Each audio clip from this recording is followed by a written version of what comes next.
Саламатсыздарбы балдар, анда эмесе биз бүгүнкү сабагыбыздын биринчи сабакты баштайлы. Кыргыз адабияты боюнча бүгүн биз силер менен Райкан Шүкүрбековдун Тоо эчки аттуу чыгармасын өтөбүз.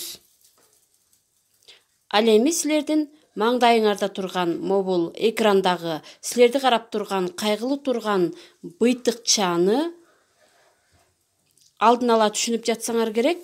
Демек бул Тоо эчки деген чыгарманы окуу менен сиздердин да жан дүйнөңүздөр кайгырып, айтоор жаныбарларга болгон мээримдүүлүк, боорукерлик сезимиңер пайда болот деген ойдобуз. Сабагыбызды улантабыз.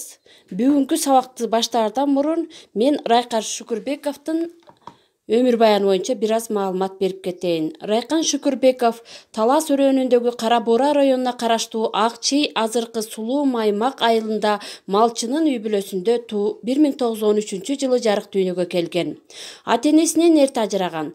23-26 жылдары мектеп-интернатта казакча окуйт. Улуу ата мекендик согушка катышып, 2 жолу жарадар болуп, 43 кайра кайтып келген. Анын жер жөнүндө терме, Жинди суу, Кыз жигит деген чыгармалары бизге белгилүү. Демек биз бүгүн дал ошол Райкан Шүкүрбековдун Тоо эчки деген чыгармасы менен таанышабыз. Көңүл буруңуздар. Улагын Тоо эчкини мерген атты, күлүк ок жаш улакты тырпыратты, энеси кылчаң артын карап, зыркырап, ичи күйүп бара жатты. Кабагын бекем түйүп кеги бардай, тиштенип мерген карайт эчки жакты, түбүнө бир арчанын тура калып, Тоо эчки мөлтүлдөтүп төктү жашты. Тоо эчки жөнүндө сөз болуп атат балдар.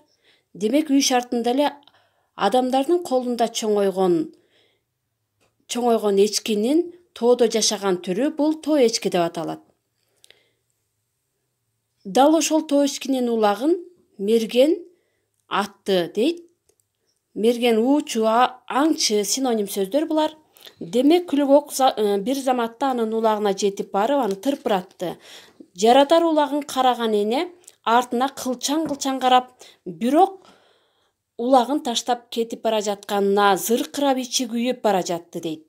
Ал эми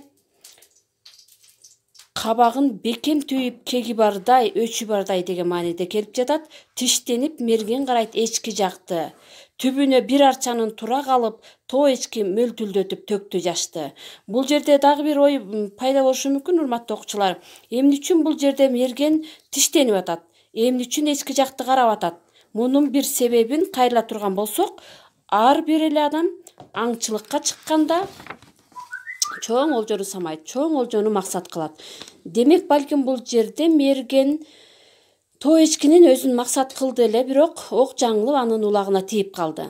Балким ошого мергенден ачуусу келдиби, тиштенди. Муну ар бир окурман өзүнүн ой жүгүртүүсүнө карай түшүнө алат. Ал эми биз бул чыгарманы андан ары улантабыз.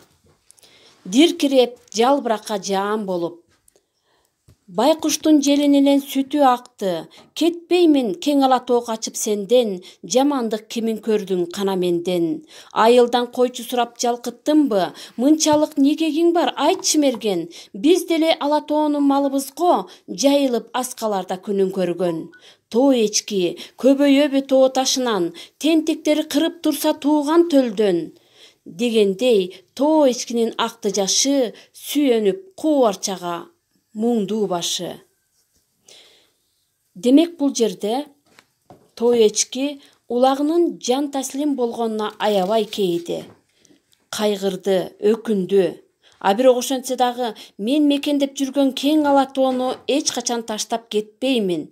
Эч качан бул жерде качып кетпеймин. Мен кимге жамандык кылдым? Менин зыяным кимге тийди деп атат. Ал эми мергенчи кайрылуу иретинде айтып атат.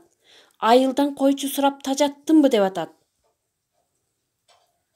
Демек койчуну билесиңер. Койчу бул койлорду кайтарган адам. Малчы бул мал кайтарган адам.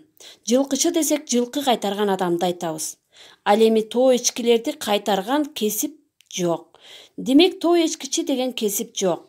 Демек бул өз күнүн өзү көргөн жапайы жаныбарлар десек болот. Тоо эчки бул жерде мына ушул маселени айтып жатат. Мен силерден койчу сурап жалкыттымбы? Менде негең бар, айтчы мерген. Биз деле ала тоону малыбызго жайылып аскаларда күнүн көргөн. Тоо эчки, силер ушинтип мергендер адам баласы бизди атып кырып турсаңар, олжо кылып турсаңар, анда тоо эчки кантип көбөйөт. Силердей тентектер бизди атып турса, тууган төлдөн деп атат. Демек төлдөн деп бул баягы улагын айтып атат да. Демек, чыгарманын эки сабына маани бере турган болсоңор, тоо эчки өзүнүн кайгылуу, муңдуу, өкүнүчтүү башын куу арчага сүйөндү деп атат да. Демек, куу арча деген бул куурап калган арча же болбосо дагы бир түшүнүгү бул өзү жалгыз өскөн арчаны куу арча деп айтып коебуз. Бирок бул жерде куурап калган арчага башын жөлөп жатат.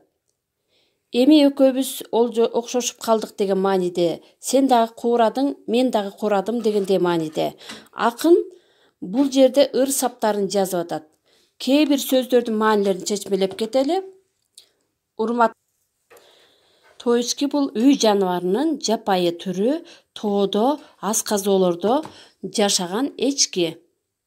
Ал эми тырпыратуу, ыр саптарында кездешкен бул тырпыратуу кайсы бир жаныбарларга ок тийген учурда, демек ал жерге жыгылат дагы, жерге жыгылып жан таслим болгондо алардын арткы буттарын эки жакка тырпыратып жатып калган учурун айтат да. Ушуну тырпыратуу деп айтабыз. Кылчаң артын карап. Бул жерде тоо эчки ок тийген улагын таштап кете албай, айтор алдына жүрүп, улам артын карап, бир-эки кадам таштап, кайра аркасын карап бара жатат да. Мына ушуну ошондой түшүнсөк болот да. Мүлтүлдөтүп жашын төгүү. Бул деген эмне? Бул көз жашын мөлт төгүү. Желин деген бул балким билесиңер, балким билбеген чыгарсыңар. Желин деген бул жаныбарлардын сүт чыкчу жери деп койсок болот. Мына ушул желин аркылуу өзүнүн балдарын тамактандырып багат да. Жалкыттымбы дегенде, тажаттымбы деген мааниде. Бул жерде төл деген сөз тентектер кырып турса тууган төлдөн деп атат. Бул төл деген ошол жаныбарлардын жаңы төлдөй баштаганы, төлдө мезгили деп коет да, көбөйгөн мезгили деп коет да. Демек, деген ушундай мааниде түшүнсөк болот да. Сүйөнүп, жөлөнүп, таянып деген сөздөрдүн синонимдери. Куу арча бул куурап калган арча, же болбосо муңдуу башы деген бул кайгылуу, өкүнүчтүү башы деген мааниде түшүндүрөт. Табият менен таттуу мамиледе болуу. Манастын осуятынан. Урматтуу окуучулар, демек табият менен таттуу мамиледе болуу бул бүгүн же кечээ эле жаралып калган маселе эмес. Бул нечендеген кылымдар мурда Манас атабыз осуят калтырып кеткен осуят экен.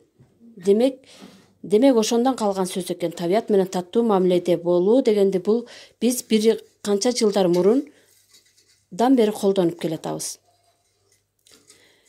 Табият менен таттуу мамиледе болгондо гана айлана чөйрөдөгү жаратылыш менен тең салмакта болобуз. Эми жегиле ичкиле ысырап кылбагыла деген бул ислам динибизден келген хадис десек болот. Эми мында кандайдыр бир нерселерди кыябызбы, же бир аларды ысырап кылбашыбыз керек экен да. Керектүү эле өлчөмдө алып калганын тигип коюшубуз керек экен да. Ал эми акыркысы болсо жаратылыш жан досум. Демек, жаратылыш менен эр шаркакта жашап жаткан адам катары жаратылыш бизге эмне берет? Жаратылыш бизге мөмө жемиш берет, дам берет, аба берет, суу берет, баардык нерселерди берет. Бирок адам баласы жаратылышка эмне берет деген суроо бар да. Демек балдар, ушул бүгүндөн баштап, дал ушул сабакты көрүп жаткандан баштап, ушу жаратылышка болгон мамилеңерди өзгөртүп, аларга карата мээримдүү, боорукер болгонго аракет кылгыла. Индиялыктар айтат экен, тагыраак айтканда, бир индиялык таанышман айтат экен, жашоодо эгер каргышка калбай жакшы жашайм десең, анда 4 нерсеге жамандык кылба дейт экен. Маани бергиле да. Биринчиси кары картаң адамдарга.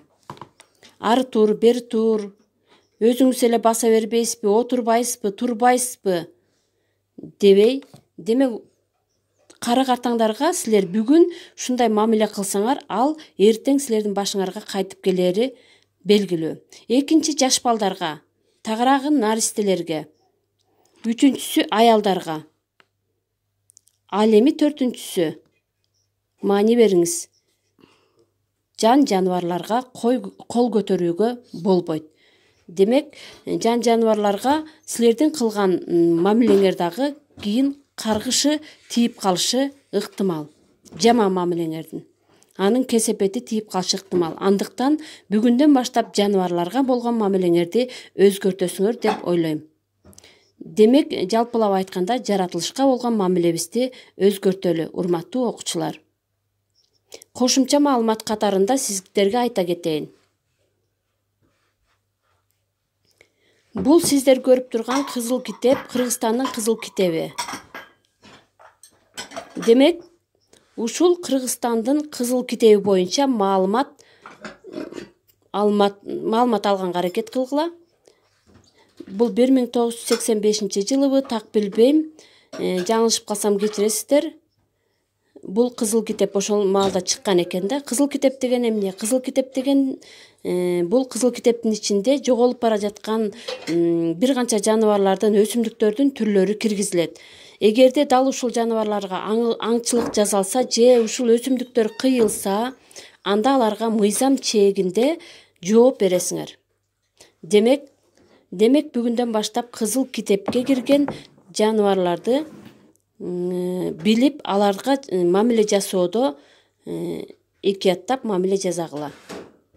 Ал эми экинчи маалымат катары YouTube'га кирсеңер, Агыл Бирстин тукумун деген тасмасы бар. Тактап айтканда Кожо жаш киносу. Мына ушул жерде дагы тоо ички менен адам баласынын ортосундагы карым катышы тууралуу маалымат берилет. Демек, бул жерде суречкенин каргышы, ушул тууралуу толугураак маалымат аласыңар. Урматтуу окуучулар, силер үчүн үй тапшырма берейин. Мынакей балдар, могу силердин алдыңардагы A4 барагы. A4 баракты ушундай кылып 2 рамка кылып бөлөсүңөр дагы. Биринчи рамкага ошол тоо эчки тууралуу чыгарманын белгилүү бир жерин чагылдырып, сүрөт тартасыңар балдар мо жерге. Ошол тоо эчки чыгармасынан кайсы жери силерге жакты, ош жерин чагылдырып сүрөт тартасыңар биринчи рамкага. Түшүндүңөрбү? Ал эми экинчи рамкага болсо, ошол тартылган сүрөттүн сизге болгон таасири боюнча өз оюңуз менен бөлүшүү үчүн белгиленген жайга комментарий жазасыңар. Түшүндүңөр да, балдар? Демек, тиги тартылган сүрөт боюнча комментарийиңерди астына жазып, анан мага кетиресиңер. Анда эмесе бүгүнкү сабагыбыз ушу менен соңуна чыкты. Саламат